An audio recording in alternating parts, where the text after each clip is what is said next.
ariko aho bigereye ahangaha murimo murarengera Imana yabaremye. Imana yabaremye murimo murayirengera, kuko niba umubyeyi yaravuze ati mwana wanjye nkwise Suzi, yarakwise Suzanne, ukaba witwa ngo uri Suzi. Suzi subwo harya ngo Sorina ngo ninde Soso ubu niko yitwa. Harya wambazaga Sorina aho yagiye? nandi kubaza igihe yagiye ko nari kumubona. Sorina yarara aho ngaho, ubwo sinzi, ubwo mukanya arabahageze araza. Noneho ushatse namutegereza kandi gatarabaje. Mutegereze rwose, mutegereza araje. Ndabona ninjiye. Sorina wambazaga ngo uri yaraje. Ndabona shi. Soso wasubira Amakuru karibu disi nagiye guhura ndakubura mba nicaye ndi kuganira nangaranze guhakanze. Harya ngo ubonye ngo ni Suzi? Soso Ngo ni Soso. Ni Soso we muvugana mugabo ibyaye. yatangaye. Reka njye nigendeye. Kubera kuba witwa Soso. kitangaje n'ikindi Soso da. Kirekana n'abakoresha. Suko ariko ari kumva ari igitangaza. Namubwiye ko nanjye nitwa Suzi, ngo Suzi usuzi ni ibiki? Ndamubwira ariko ni amazina ajyanye n'igihe. Suko wamu Ngo none se ubwo ngo ni gute ngo wambwira ngo amazina iwanyu ngo babise ngo ukuntu ngo mugiye guhita ngo muyahindura akakanya. Ndamubwira ntayo yarakinyejana cyahise. Ngo dusigaye twitwa amazina agiye mu Cyongereza Suzi, Soso. urabona se bitaraciye n'amazina nazubahirije Ahubwo se ariko ese ibyo ko bitemera.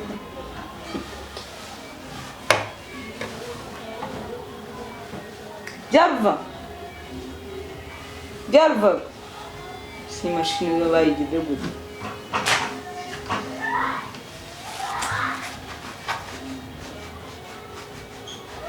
Byarva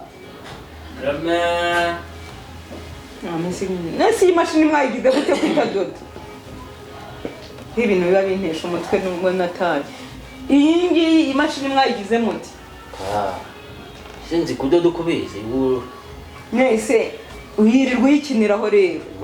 uri kudoda nta rudodo rurimo gusa ubona ukora gute ubundi ariko ibibazo ufite n'ubwo kibi bituma shyiramo urudodo udoda mushimashiri nta dodo nyirabona nongeye no gusaba shefu y'ikikoni ibimaze byo mu gikoni hanyuma ibindi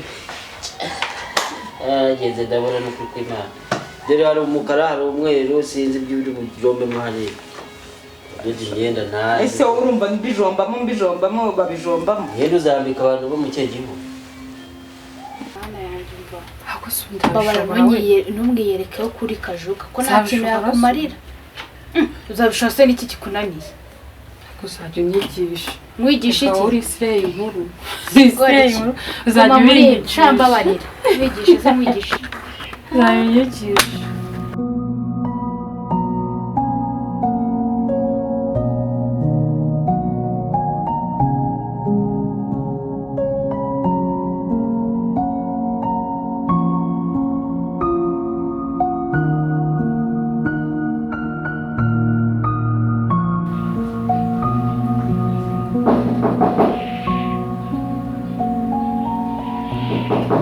Karibu. Mbese ni we mama. Iyo ndakwishimiye. Nanjye. Hobe. Gira umugabo n'abana. Ndabashimiye cyane. Yeno, si mwana ibyo wewe wabimenye ute koko?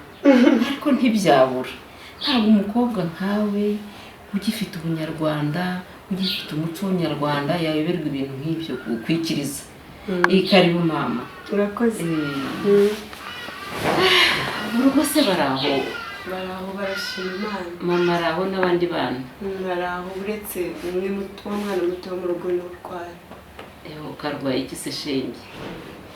kubera ko bamujyanye kwa muganga tuzamukana mu bamujyanye kwa muganga sindamenya ikintu arwaye.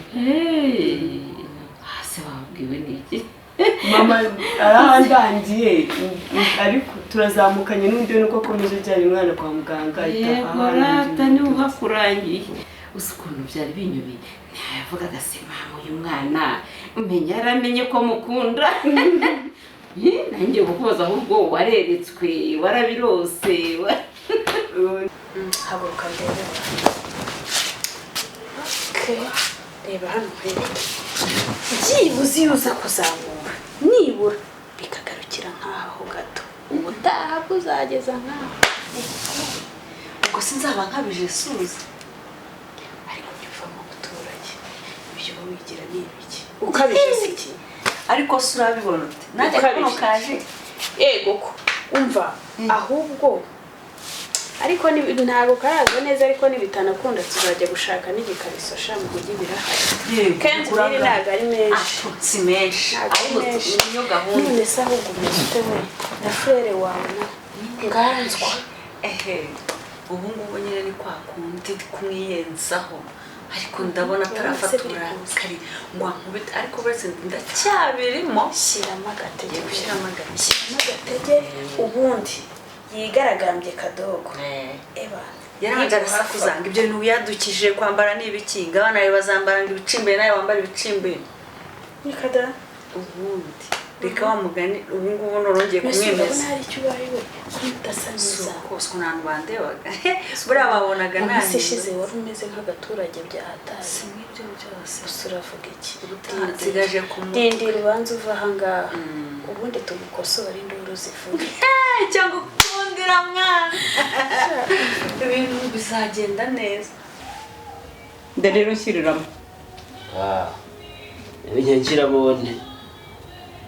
namenyere gushyiramo ibintu by'ibitunguru ibirungo amavuta amacangacanga urumva nta maso se ufite reba ufite menshi kundenza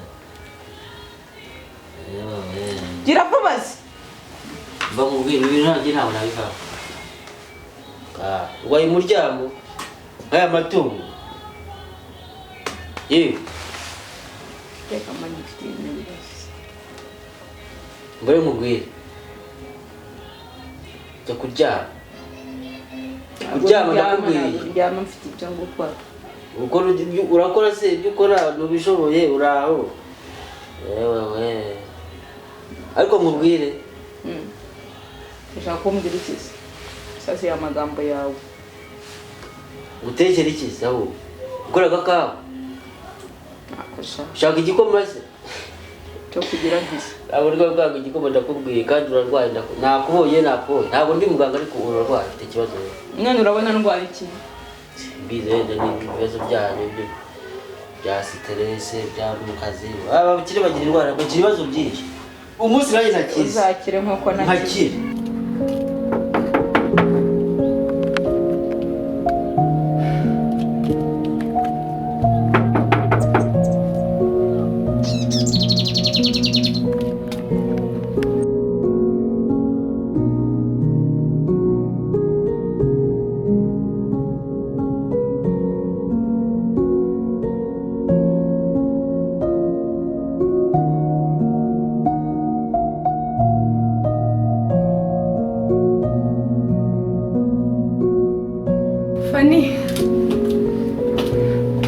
bavuye kurira imisozi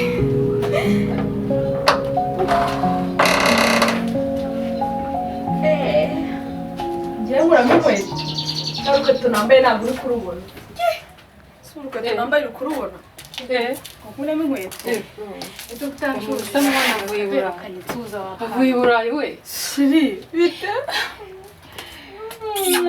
noneho mana wabaye agace cyangwa no kubera babarira kambaye inkweto nenda kwiyamye mba karibu babareze gute se ni sawa amakuru nawe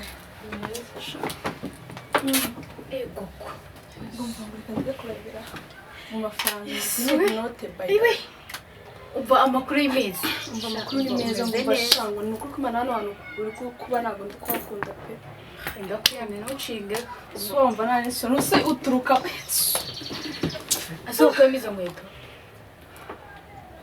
Mbabwira hariya hepfo wamanuwe n'iki n'imoto n'indege n'iki numvaga nakubwiye ukaza ukanteka ni izina ry'amanota y'umukano wawe ntabwo ngenzaga nari mukumbuye rero nari nkuzaniye ibintu bibagiriwe mu rugo wibagiwe rinete zawe rinete ayiwe data we urakabyara nyabura mwana wa nagira utuntu niyandikira nkiyandikira utuntu twanjye nkatubika ku murongo ariko ndajya kureba mfata ikaramu nkagomba kugira gutya ngahumiriza bimwe ari ibintu bidafututse yewe urakoze na rinete twara amaso ari ibibazo kanyagwe ubu nari ngiye kuzarinda aho mbwira umuhungu wanjye ngo ajye kungurira amarinete ariko nyabo nuko umurushya mwana wa ahiye rwose kugisha impundu mwana amarinete go kamarinete n'amaso ya kabiri mfatize nta maso ya kabiri kugira ngo zubu hari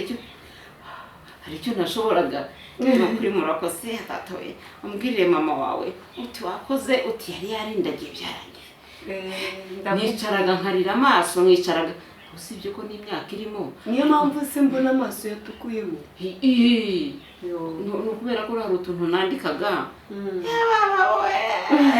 noneho ndareba neza pe niyo mpamvu amaso yari yatukuyemo amaso yanjye niyo mpamvu rwose nta yindi wari warenganye abandi se bagiyemo bamwe bagiye gusenga abandi bagiye mu kazi yemwe harimo n'uwiyirije hano reka nze muhamagara ahubwo aza gusuhuza ikaze cyane none se umeze neza abana se bameze abana barabore se bari abakobwa bawe genda nibaza uzabasiga se bizagenda bite ntibakuze harabona avuye iwacu metse uzabasigire se sha urumva ntabwo nasanye bazasigare na kuko wabo cyane ko nganzwa mbona atari n'umugabo mubi cyane ku buryo yakwanga kubarera azabarera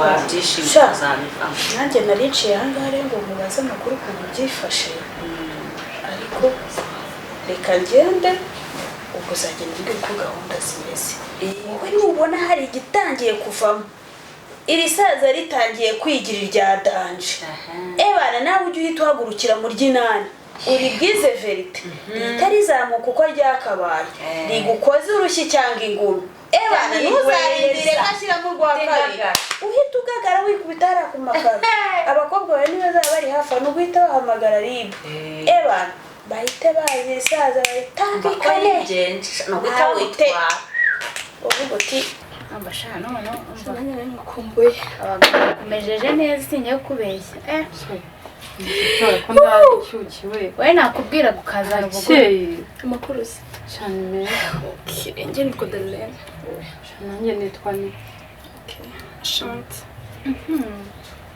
kandi Faransa kigenye nizeye ko utakiba mu Rwanda ariko mu Rwanda cyokoza amabagaki so ni umuntu yaba mu Rwanda nayo mukumbuye umva ni wowe unesha umutwe wa mukobwa ese gahunda twahanye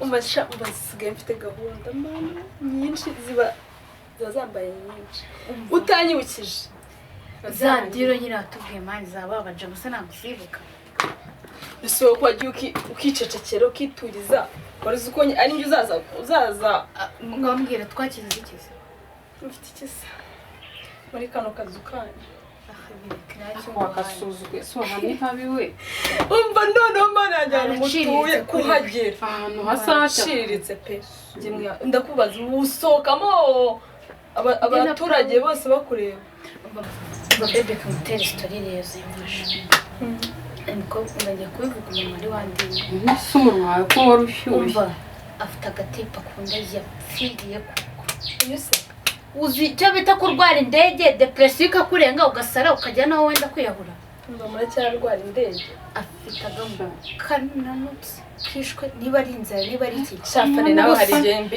fane nawe arakabye ntabwo ukabye bebe seriously nukuri ntabwo ari ugukabye reka mubwe cyakora uwo muhungu afite kofi ikofi namurusha buriya n'ibise bitwaye aragenda afite ikofi ukabona kofi uzahumiriza ukamubura aramukunda se ariko ubona Alex Undi urabizi wowe. gusa ni mu umva ibyo tubwire dira we. umera ati cyambere umunsi wanagafatishije wanakwicikira nta birenze Ubona narakize se. se byavuga wowe nuko kuvugisha umuntu ayifite ibibazo urakana Ni kaka. ntakiza Yewe bya rubaga. ariko uyu mwana Niko. uyu mwana rero ufite imyaka ariko sha ufite imyaka ingahe wowe babura guturisha umuntu ufite ibibazo guturisha se nkande jewe ibibazo mfite je arabizi jewe kamije wese by'abakire uzi ko atazi kudoda impamvu atari kubishobora aradoda nta rudodo ntaki wese uzi kudoda ngo umufashe nyine afite Ariko stress z'umuvugo Ubona uyu mwana atakurusha ubwenge wose. uyu nguyu andusha ubugufi no kubwana ariko nta kindi Sinzi naho wamukuye ariko akurusha ubwenge. akagira ngo yakure muri laboratoire si umuntu wavutse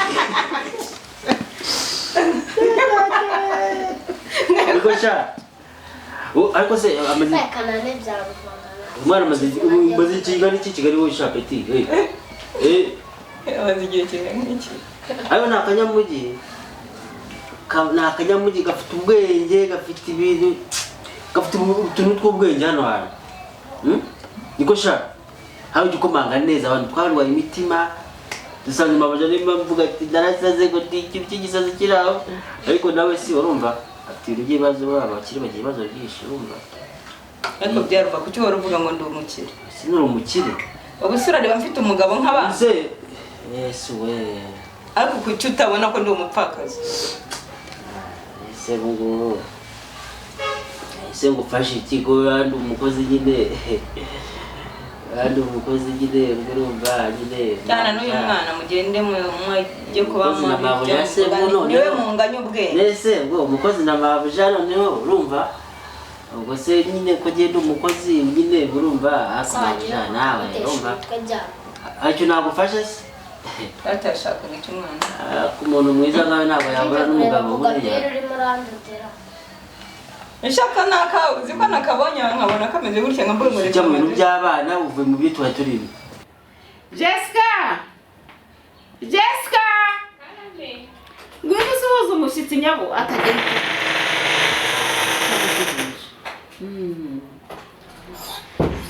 Uyu rero wiriwe mu rugo nabwiriye mu babiri.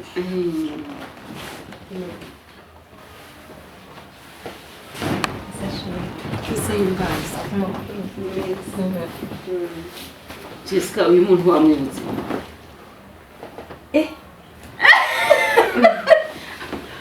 Yesu we usanzwe nzi yo neza Pe rero ngiye n'ukuri yinjiye hano noneho mbanza by'abakecuru mbanza gukura ibihu mu maso byose niwe nibeshye nkajya nongera nkakura ikindi gihu mu maso niwe ngiye mbona nta wundi mwana basa ngiye mbona ntawe basa yahigereye rero rwose za rinete zanjye zabonetseho kanyagwa wazibonye nari nsigaye nandika nkabanza nkahungeza gutya amaso yaragiye kuzavamo ntureba nuko aba yatukuye ceceka hano we njye rero usanze ndi mu bihe by'amasengesho nafashe ibihe ntabwo mfite umwanya muremure wo kuganira dusengere natwe nabwiye umuntu ko hari dufite umwana urwaye iyo uwo mwana ufashe umwana kuri mwihangana ariko arakira namwe n'imana kakindi mumeze ngaho rero ukomeza ukuturanya amasengesho yawe ariko azavemo ikintu gifatika none se mbwira we amakuru y'abakobwa bawe wahora n'iki uriya muntu Debora yarananiye ari kuri kote ya se neza ntabwo mvuga ngo anyumve kuri kumwana okay akubundira umukobwa we ntakuze adakura buriya afite imyaka ingahe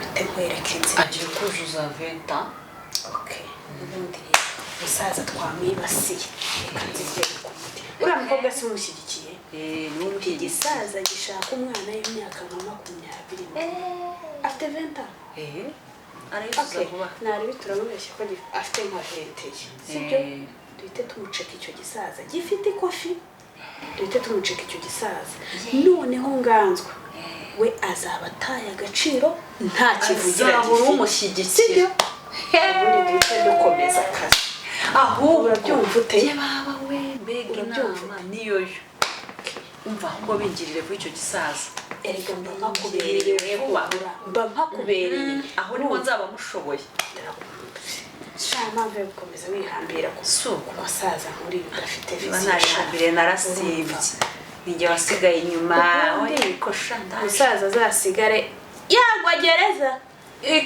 yazasohoka agasanga harandurutse akagwa mu nzu ye mugabo igihugu gifite biramureba hanze aha abagabo ni benshi reka rero reka ngende hanyuma ubundi noneho tuzatuvugana kuri telefone ku bindi bintu byose bimeze turangiza ku irembo cyane ijyana kamuherekeza yambwiye akantu keza we nanjye ndaryama nsinzira